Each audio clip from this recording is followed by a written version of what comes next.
여러분, 우리가 살다 보면 누군가가 곁에 있다는 사실만이라도 크게 힘이 될 때가 있습니다. 여러분 어떠세요? 저는 그래요. 저의 인생에 여러분들이 제 곁에 있다는 것이 큰 은혜와 축복인 줄 믿습니다. 이렇게 우리가 살아가면서 누군가가 내 곁에 있다고 하는 이 한 가지 사실 때문에 우리가 참 힘이 될 때가 있는데, 어린아이는 부모가 곁에 있으면 안심하게 됩니다. 환자는 의사가 곁에 있으면 마음이 놓이게 되고요. 힘든 일을 만난 사람도 자신의 얘기를 들어주고 함께 걸어가는 사람이 있으면 반드시 다시 일어설 용기가 생기리라 믿습니다. 그런데 인생을 살다 보면 아무도 내 마음을 알아주지 못하는 것 같은 그런 순간이 간혹 찾아오더라고요. 아무도 내 마음을 알아주지 못하는 그런 순간이 누구에게나 찾아오는데, 여러분, 중요한 결정을 앞두고 어느 길로 가야 할지 몰라 막막할 때가 있어요. 열심히 살아가는데 마음이 공허하고 방향을 잃은 것처럼 느껴질 때가 있습니다. 신앙생활을 하고 있지만 하나님이 멀리 계시는 것처럼 느껴질 때가 있고요. 그럴 때 사람의 마음속에 이런 질문이 떠오르게 됩니다. 누가 내 인생을 끝까지 함께 할 수 있을까? 누가 과연 나 인생 마지막까지 함께 할 수 있을까요? 그런데 참 감사하게도 여러분, 오늘 본문인 요한복음 14장은 우리에게 그 답을 주고 있습니다. 예수님께서는 십자가를 지시기 바로 전날 밤에 다락방에서 제자들과 마지막 식사를 함께 나누고 계셨어요. 그런데 그 자리에서 제자들이 전혀 예상치 못했던 말씀을 주님으로부터 듣게 됩니다. 예수님께서 제자들의 곁을 떠나가신다는 사실입니다. 여러분, 제자들의 마음은 큰 충격이었습니다. 3년 동안 모든 것을 예수님께 물었어요. 배도 팔고 그물도 팔고 모든 것을 두고 주님 따랐는데 주님께서 떠나간다는 거예요. 그리고 예수님이 계실 때 항상 어려운 일이 생길 때마다 예수님께 달려가서 상의도 하고요. 두려우면 예수님을 의지하기도 하고요. 폭풍 속에, 그 뱃속에 폭풍 속에 폭풍이 불어올 때 그때 예수님을 깨웠잖아요. 길을 잃을 때 예수님께 길을 물었습니다. 그런데 이제 그 예수님이 떠난다고 하시니 제자들의 마음속에는 한 가지 의문이 생겼습니다. 주님, 이제 누가 우리와 함께 할 수 있겠습니까? 하지만 예수님은 이 제자들을 위해서 다른 보혜사 성령님을 이미 예배해 놓으신 줄 믿습니다. 그렇다면 여러분, 예수님은 왜 성령님을 우리에게 보내주셨을까? 왜 천사가 아니라, 능력이 아니라, 권세가 아니라 왜 예수님께서 그 보혜사 성령님을 우리에게 보내주셨을까? 여러분, 그 답을 이해하려면 성탄절의 의미를 우리가 알아야 됩니다. 요한복음 1장 14절입니다. 14절, 말씀이 육신이 되어 우리 가운데 거하심에 우리가 그의 영광을 보니 아버지의 독생자의 영광이요 은혜와 진리가 뭐하더라? 충만하더라. 여러분, 이 말씀은 예수 그리스도를 말씀합니다. 영원 전부터 하나님과 함께 하셨던 하나님의 아들이 인간의 옷을 입고 이 땅에 오셨다는 뜻인데, 이것이 바로 성탄절의 의미였어요. 하나님께서 저 멀리 계신 분으로 남아 계신 것이 아니라 죄와 사망의 권세 아래서 고통 가운데 있는 저와 여러분을 구원하기 위해서 이 땅에 오신 줄 믿습니다. 그런데 그냥 오시는 것이 아니라 인간의 옷을 입고 이 땅에 오셔서 우리가 아픔과 눈물을 아시기 위해서 주님께서 바로 인간의 옷을 입고 이 땅에 오셨다는 사실이에요. 하지만 예수님은 육신의 옷을 입고 이 땅에 오셨기 때문에 시간과 공간의 제약을 받게 됩니다. 예수님께서 갈릴리에 계시면 예루살렘에는 계실 수 없었어요. 예수님께서 베다니에 계시면 가버나움에 예수님이 계실 수 없었어요. 병든 사람이 예수님을 만나려면 그 병든 사람들이 수소문 끝에 예수를 찾아가야 했어요. 그런데 이제 예수님은 십자가를 지시고 부활하신 후에 하늘로 올라가셔야만 했습니다. 그렇다면 여러분, 예수님이 떠나신 후에 누가 제자들과 함께 하겠습니까? 바로 그 질문에 대한 예수님의 대답은 보혜사 성령님이셨습니다. 여러분, 성령이라는 말은 문자 그대로 거룩한 영입니다. 성령님은 어떤 힘이나 기운이 아니고요, 살아계신 하나님이신 줄 믿습니다. 성령님은 어떤 기운이 아니라 바로 살아계신 하나님인데, 그런데 그 영은 형체가 없기 때문에 육신처럼 시간과 공간의 지향을 받게 된다는 거예요. 그러나 형체가 없다고 해서 존재하지 않는 것도 아닙니다. 여러분, 성령님은 인격을 가지신 하나님이시여요.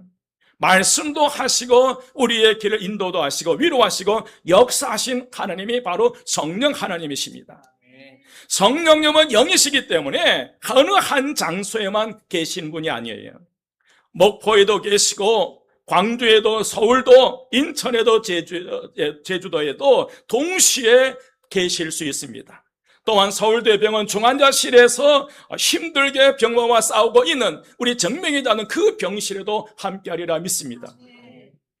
여러분, 한 사람과만 함께 하시는 분이 아니라 모든 믿는 자와 동시에 함께 하실 수 있는 분이 성령 하나님이셔요. 여러분, 예수님은 육신으로 제자들과 함께 제자들 곁에 계셨지만 성령님은 지금 우리 안에 거하신 줄 믿습니다. 예수님은 제자들과 함께 길을 걸어 가셨지만 성령님은 이제 언제 어디서나 우리와 함께 동행하신 줄 믿습니다. 이 사실을 사도 바울은 분명하게 우리에게 증언하는데, 고린도전서 3장 16절 함께 봉독합니다. 다 같이 시작. 너희는 너희가 하나님의 성전인 것과 하나님의 성령이 너희 안에 계시는 것을 알지 못하느냐. 아멘. 여러분, 바울은 교회 건물을 가리켜 성전이라고 말하는 것이 아니라 예수 그리스도를 믿는 성도 한 사람 한 사람이 하나님의 성전이며 하나님의 성령께서 그 안에 거하신다고 분명히 말씀하셨어요. 너희는 너희가 하나님의 성전인 것과 성령이 하나님이 너희 안에 거하신 것을 알지 못하느냐. 여러분, 이 얼마나 놀라운 은혜입니까? 구약 시대에는 사람들이 하나님을 만나기 위해서 성막이나 성전으로 가야만 했습니다. 그러나 이제 하나님께서 성령으로 우리 안에 거하신 줄 믿습니다. 그러므로 예수님은 제자들을 버려두신 것이 아닙니다. 떠나신 것도 아니고 성령님을 통해서 지금도 저와 여러분과 함께 하시리라 믿습니다. 바로 이 사실을 예수님께서 오늘 본문에서 직접 약속해 주시는데, 그 약속의 말씀이 16절이에요. 16절 함께 봉독합니다. 다 같이 시작. 너희는 내가 아버지께 구하겠으니 그가 또 다른 보혜사를 너희에게 주사 영원토록 너희와 함께 있게 하리니. 아멘. 아멘. 내가 아버지께 구하겠으니 그가 또 다른 보혜사를 너희에게 주사 영원토록 너희와 함께 있게 하리니. 이 한 절 안에는 성령님을 보내시는 삼위 하나님의 사랑이 모두 담겨져 있어요.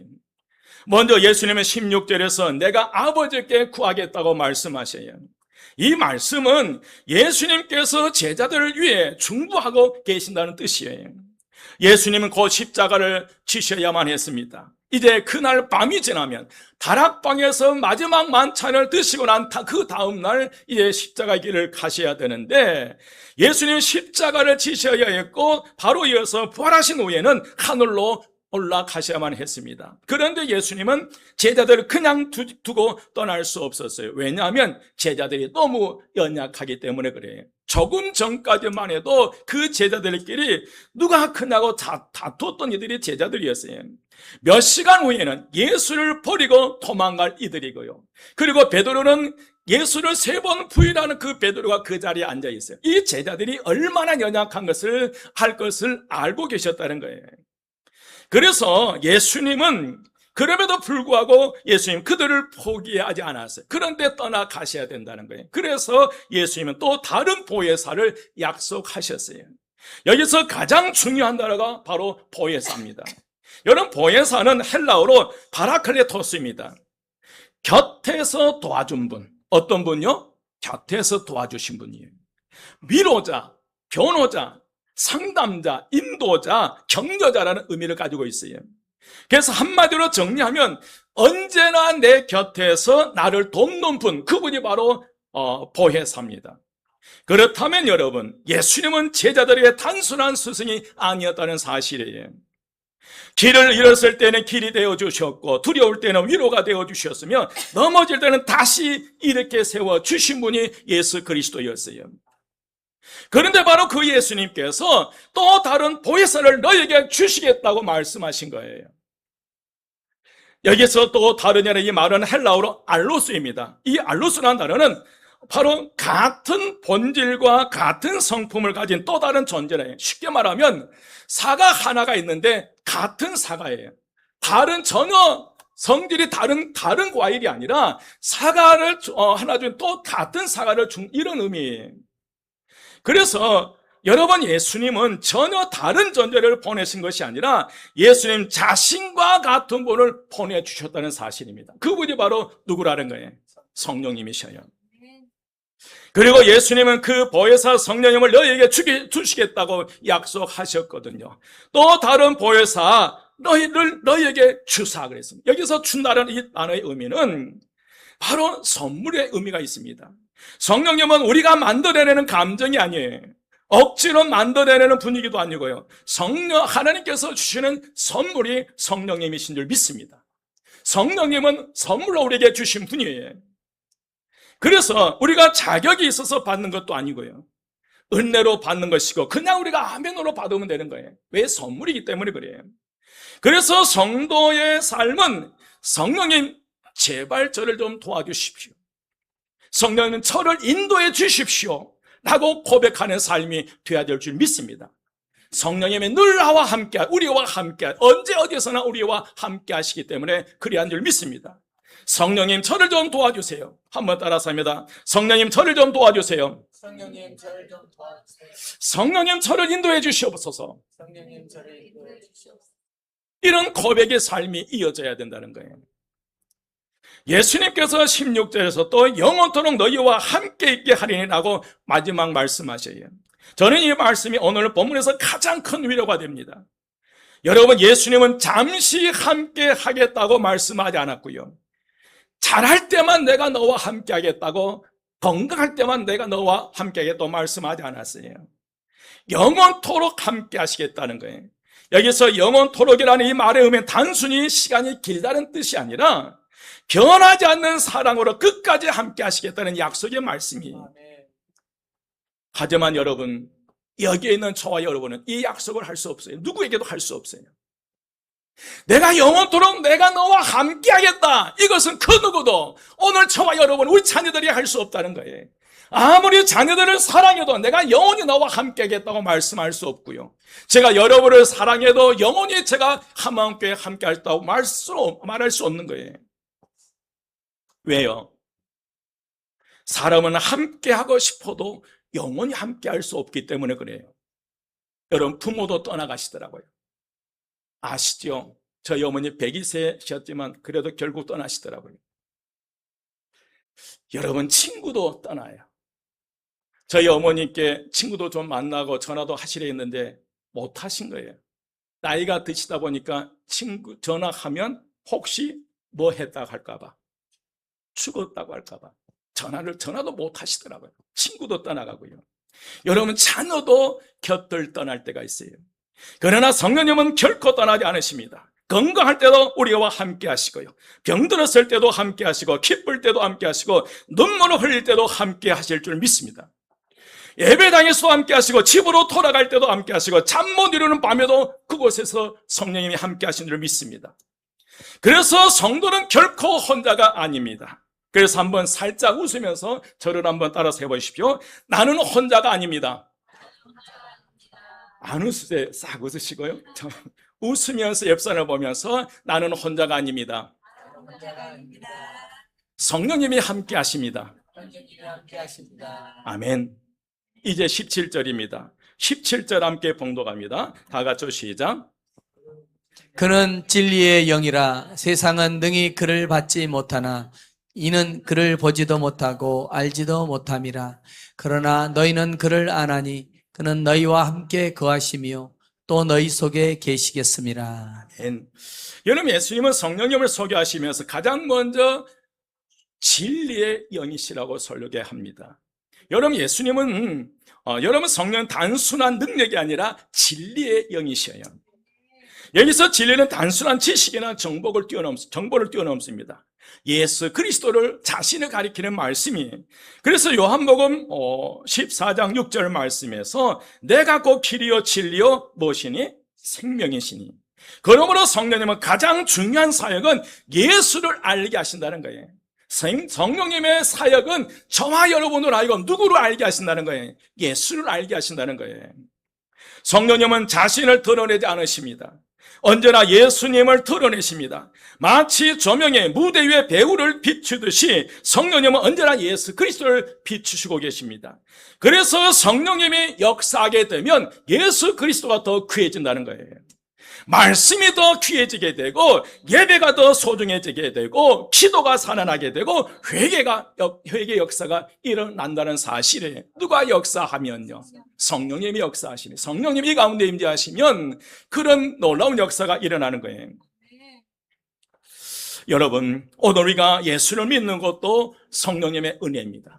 이 자리에 지금 앉아있는 것도 성령님의 이끄심, 인도하심. 내가 허겁지겁 달려와 이 자리에 앉아있지만 그러나 엄물이 내 안에 계신 성령께서 그 발걸음을 이곳으로 인도해 주신 줄 믿습니다. 아멘. 여러분, 죄를 깨닫고 회개하는 것도 성령님의 역사입니다.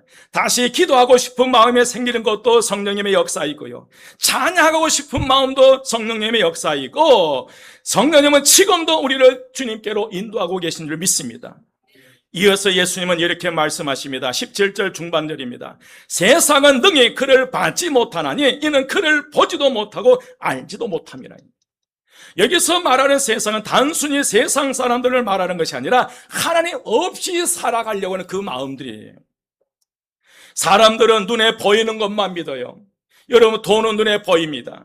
건물은 보여요. 권력은 보여요. 그러나 성령님은 눈에 보이지 않습니다. 그래서 세상은 성령님을 이해하지 못하는 거예요. 돈을 보고 권력의 우선순위면 성령님을 볼 수 없다는 거예요. 오직 성령님을 믿음으로 바라볼 수 있고 믿음으로 체험할 수 있기 때문인 줄 믿습니다. 아멘. 하지만 예수님은 제자들에게 이렇게 말씀하십니다. 17절 중하반절이에요. 그러나 너희는 그를 아나니. 너희들은 그 성령을 안다는 거예요. 여기서 안다는 것은 머리로 아는 지식을 말하는 게 아니에요. 어떤 교리적으로 아는 것이 아니에요. 서로 관계 속에서 알아간다는 의미인 줄 믿습니다.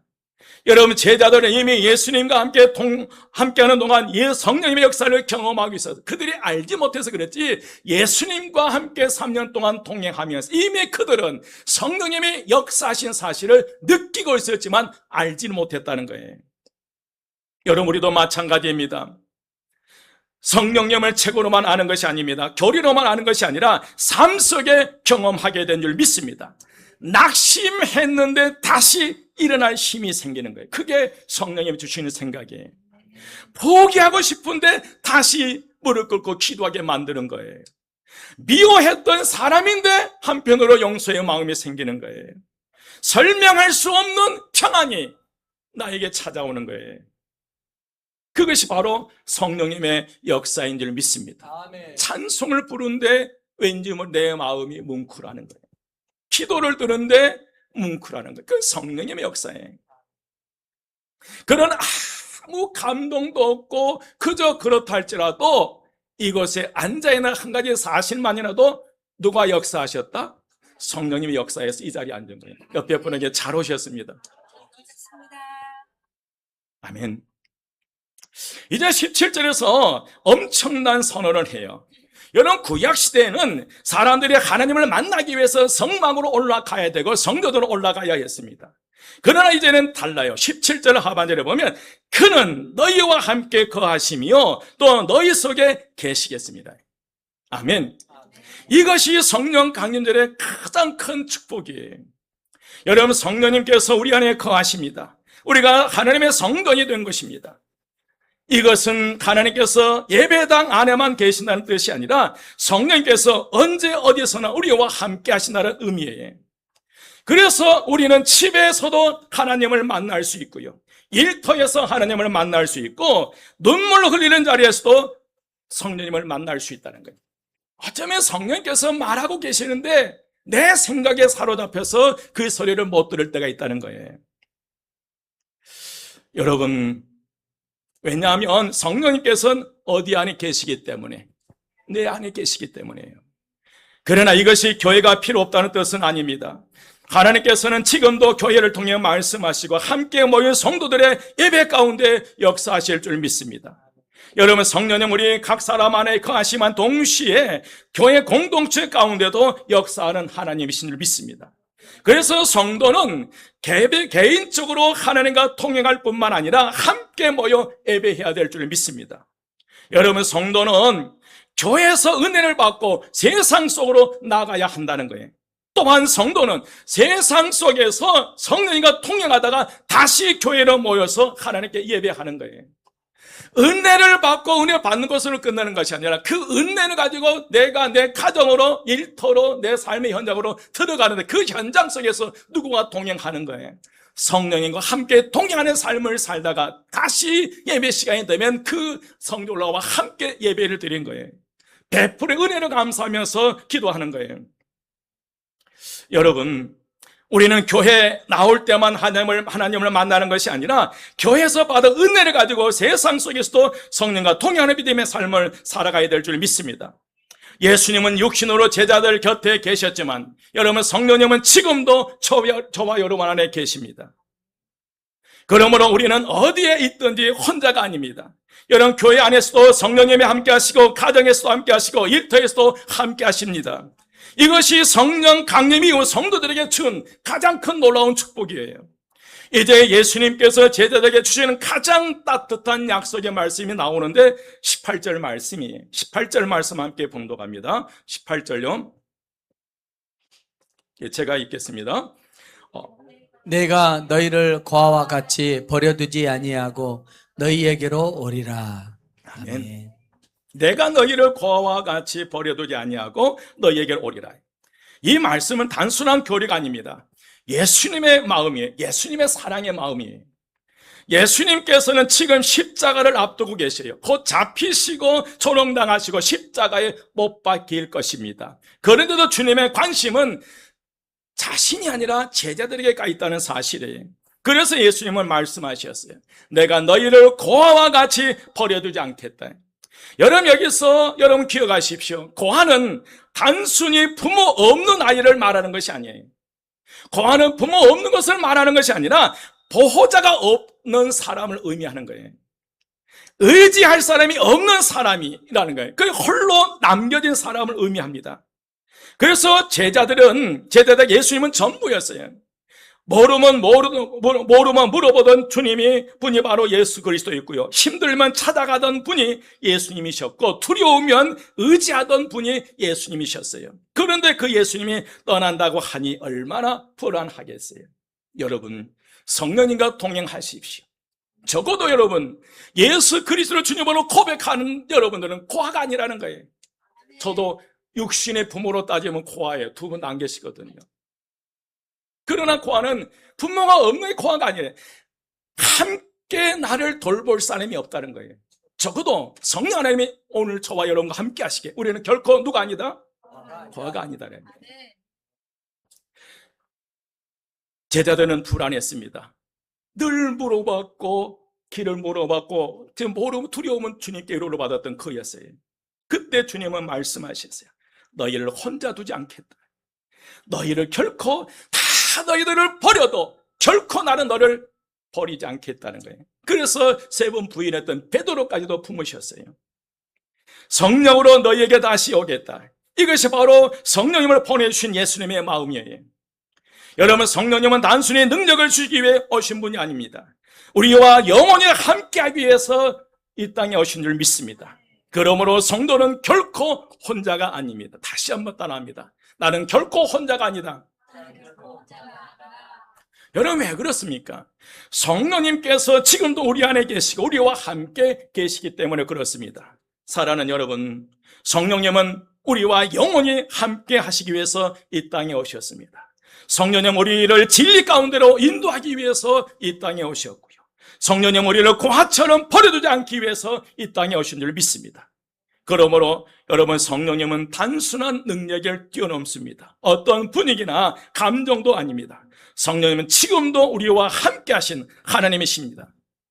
이번 한 주간 동안도 성령님과 통행하는 믿음의 삶을 살아가시기를 주의 이름으로 축원드립니다. 아침에 눈을 뜨면 성령님 오늘도 저를 인도해 주시옵소서. 한번 따라서 합니다. 아침에 눈을 뜨면, 그건 따라하지 말고요. 성령님 오늘도 저를 인도해 주시옵소서. 어려운 일을 만났을 때 성령님 지혜를 주시옵소서. 낙심이 찾아올 때 성령님 저를 붙들어 주옵소서. 잠자리에 들어가면서요, 성령님 오늘도 함께 해주셔서 감사합니다. 이 한 주간 동안 한번 해보십시오. 이렇게 날마다 성령님과 동행하며 살아가는 저와 여러분 되시기를 주의 이름으로 축원드립니다. 마지막으로 함께 고백합니다. 따라서 합니다. 나는 혼자가 아닙니다. 성령님이 나와 함께 하십니다. 나는 성령님과 동행하며 살겠습니다. 아멘. 기도드리겠습니다. 이제는 우리를 고와 같이 버려두지 아니하시고 성령으로 영원히 함께 하시는 주 예수 그리스도의 은혜와 우리를 사랑하사 독생자를 보내주신 하나님 아버지의 크신 사랑하심과 우리 안에 거하시며 날마다 인도하시고 붙드시는 성령님의 교통하심이 성령님과 동행하기를 결단하는 한마음께 모든 성도들과 가정과 삶의 그 자리 위에 일터 위에 지금으로부터 영원까지 함께 하시기를 간절히 축원드리옵나이다. 아멘.